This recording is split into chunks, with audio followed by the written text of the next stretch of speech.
Hello student, आज हम लोग सर्कुलर मोशन के कुछ बेसिक फंडामेंटल पढ़ ले लेते। तो मान के चलो मैंने यहाँ पे एक सर्कुलर मोशन कंसिडर किया है जिसमें एक पार्टिकल है। यहाँ पे डार्क आपको रीजन दिख रहा है, वो पार्टिकल एंटी क्लॉकवाइज मोशन में मूव हो रहा है। Particle is moving in a anti clockwise motion. ठीक है, एंटी क्लॉकवाइज मोशन में पार्टिकल मूव हो रहा है। अब मान के चलो पार्टिकल इनिशियल पॉइंट ए पर था, तब उसका time t is equal to क्या होगा, 0 होगा। यानी इनिशियल टाइम हमने मान लिया 0 सेकंड। और पार्टिकल पॉइंट ए से पॉइंट बी चला गया, तो पॉइंट ए से पॉइंट बी चला जाने के लिए उसको टाइम लग रहा है कुछ तो t सेकंड। वो होगा हमारा फाइनल टाइम, ये होगा हमारा इनिशियल टाइम।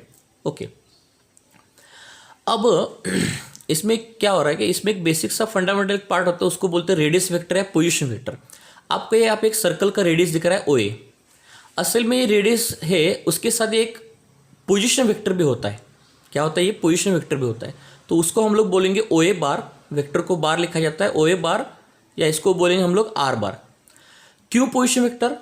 तो इस रेडियस वेक्टर का काम या पोजीशन वेक्टर का काम होता है कि जो सर्कुलर मोशन में पार्टिकल मूव हो रहा है, उस पार्टिकल का हमेशा पोजीशन को इंडिकेट करना। अगर पार्टिकल पॉइंट ए पर होगा तो ये पोजीशन वेक्टर या रेडियस वेक्टर क्या करेगा, पार्टिकल का पोजीशन इस डायरेक्शन में दिखाएगा। जब पार्टिकल ए टू बी निकल जाएगा तब ये रेडियस वेक्टर क्या करेगा, अब पार्टिकल का पोजीशन इस डायरेक्शन में दिखाएगा। ठीक है, तो जैसे जैसे पार्टिकल घूमता रहेगा उसके साथ ये रेडियस वेक्टर भी घूमता रहेगा और हर बार पार्टिकल की पोजीशन अलग अलग डायरेक्शन में दिखाने की कोशिश करेगा। तो यहाँ पे जो रेडियस वेक्टर होता है या पोजीशन वेक्टर होता है, इसका सिर्फ एक ही काम होता है, to indicate a position of a particle, बस, दूसरा कुछ भी नहीं। जैसे जैसे पार्टिकल अपना पोजीशन चेंज करते जाएगा तो रेडियस वेक्टर भी अपना पोजीशन चेंज करके पार्टिकल को अलग अलग डायरेक्शन में दिखाने की कोशिश करेगा। अरे बस में अब सोच के देखो कि जब particle point A to point B move करेगा तब ये रेडियस वेक्टर भी अपना पोजीशन चेंज करके कुछ एंगल ट्रेस करेगा। तो उस एंगल को बोलते हैं हम लोग बच्चों एंगुलर डिस्प्लेसमेंट। उस एंगल को बोलते हैं हम लोग एंगुलर डिस्प्लेसमेंट। ओके, अब इस एंगुलर डिस्प्लेसमेंट का फॉर्मूला क्या होता है, आर्क लेंथ अपॉन रेडियस। क्या होता है formula, arc length upon radius.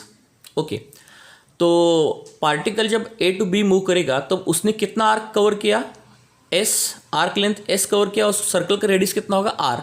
और इस एंगुलर डिस्प्लेसमेंट थीटा का यूनिट जो होगा वो होगा रेडियन। ये तो बहुत ही बेसिक सा फंडामेंटल पार्ट है जो हमने ऑलरेडी पढ़ के रखा था। अब ये जो फॉर्मूला हमने लिखा है यहाँ पे, theta is equal to s upon r, इसका हम लोग एक यूटिलाइजेशन देख लेते।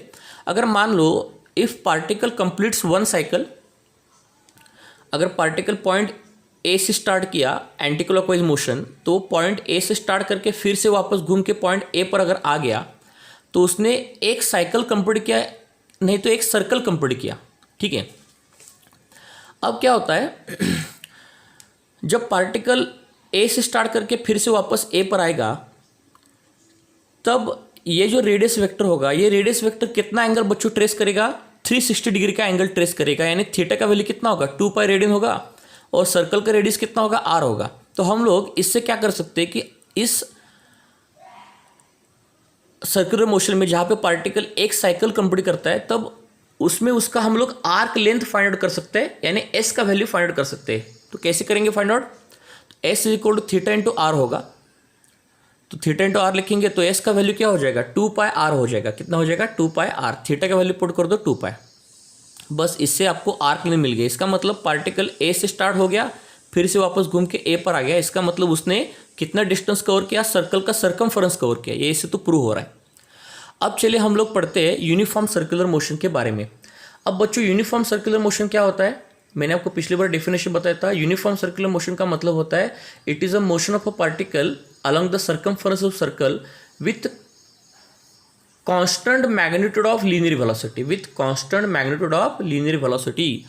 अगर मान लो मैंने यहाँ पे एक एंटी क्लॉकवाइज मोशन दिखाया और सोच के देखो पार्टिकल पॉइंट ए से पॉइंट बी चला जा रहा है, तो अगर आपको किसी ने पूछा कि पार्टिकल का पॉइंट ए पर कितना लीनियर वेलोसिटी होगा और पॉइंट बी पर कितना लीनियर वेलोसिटी होगा, तो लीनियर वेलोसिटी दिखाना बहुत आसान होता है सर्कुलर मोशन में। कुछ नहीं करना है आपको, पॉइंट ए पर एक टेंजेंट ड्रॉ करो और पॉइंट बी पर एक टेंजेंट ड्रॉ करो। तो पॉइंट ए पर आपने जो टेंजेंट ड्रॉ किया उसको बोलते हैं linear velocity at point A, और पॉइंट बी पर जो आपने टेंजेंट ड्रॉ किया उसको बोलते हैं linear velocity at point B. सोच के देखो, अगर हमने पॉइंट ए पर जो लीनियर वेलोसिटी उसको बोला v1 बार और पॉइंट बी पर जो लीनियर वेलोसिटी उसको बोला v2 बार, लेकिन यूनिफॉर्म सर्कुलर मोशन में बच्चों ये जो लीनियर वेलोसिटी होता है उस लीनियर वेलोसिटी का मैग्नीट्यूड इक्वल होता है। अगर मैंने माना magnitude of v1 bar equal to magnitude of v2 bar is equal to v, तो लीनियर वेलोसिटी का यहाँ पे मैग्नीट्यूड क्या होगा, इक्वल हो जाएगा। अरे बस में मैग्नीट्यूड इक्वल हो जाएगा लीनियर वेलोसिटी का।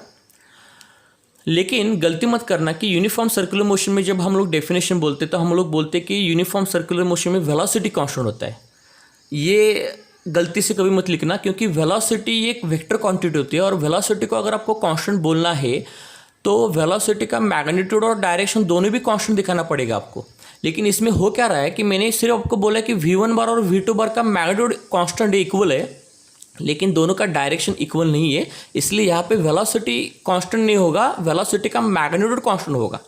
या सिंपल आप बोल सकते हो कि uniform circular motion is a circular motion in which the speed of the particle is constant.